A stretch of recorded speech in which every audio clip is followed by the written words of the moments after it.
I hope that Jeff's Place offers a voice for those who've experienced the death of someone close, because there's a lot of kids out there who are grieving, way more than people realize. He was my big brother. I was 13 when he died. He was the be-all, most wonderful, beautiful baby in the whole world. And he had beautiful, beautiful blue eyes. He was a miracle. I mean, we were so excited to have him. Remember playing with him all the time. Into everything. Hated to go to sleep. He would crawl out of his crib, and after a while he knew not to come downstairs, so he would just fall asleep at the top of the stairs. But he wasn't in his crib.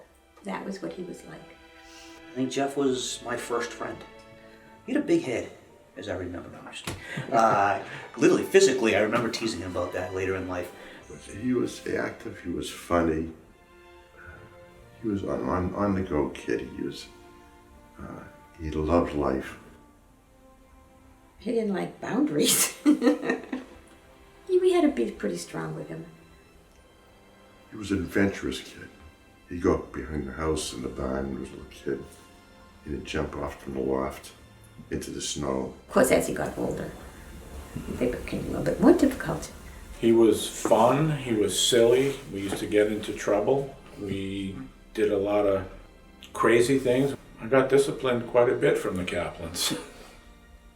But he had that kind of personality that could convince anybody anything that, that they were wrong and he was right. People enjoyed hanging out with him, and we did our fair share of mischief and wrestling and fighting, but all in good humor.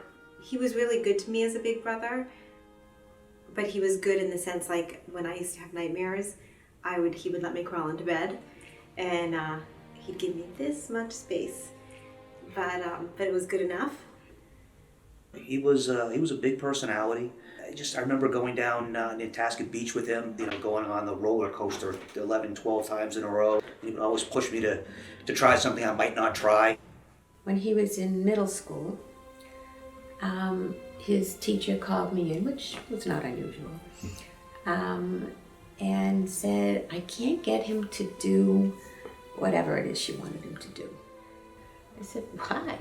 She said, because I talk to him and I look into those beautiful eyes and I melt. We'd be on a vacation, Helen and I. We would call up the house and Jeff would say, oh, everything is fine. We'd come home later, or a week later, we'll find out that he had a party with 100 kids over. That's one thing Jeff did. He had a strong zest for life, and he liked to live it to the fullest. I remember him on his moped in the backyard, and used to build ramps and jumps and used to play all that, and he was a great kid. I'm pretty sure he probably taught me how to ride it, and I'm sure he got in trouble for that. She looked up to him, like most little girls do for their big brothers. But she loved him so much. He was loving, caring, kind, always thinking about others before himself. We had a very, very sweet, nice relationship. Coming and hugging me or whatever. He was a thoughtful kid. He was as in love as any 17-year-old could be. He was in love with Kathy. Well, I thought he was awesome and amazing, and he was super nice. Like, it was my first love. We had a spark, and it was all in after I met him. He was very grounded and a little crazy, a lot crazy. I think, I want to say his senior year in high school, his light bulb went on faster than mine from a maturity level, and he started to aspire and become more disciplined than me. He was looking forward to college. He had a great relationship with his girlfriend, and life was just beginning for him. Jenny and I went to California to visit cousins. And they were on the rafting trip. Good cousins. We'd climb up onto the sandbar and jump about 3 to 4 feet into the water and swim around and do it again and do it again. And we were having fun doing it. At one point my father said, you know, where's Jeffrey? And that's what I remember. Those are the words, where's Jeffrey? And turning around going, I don't know, he's right here. He's right here. You know, he was right here a second ago. And then the people spent about 3 hours looking for him. We couldn't find him.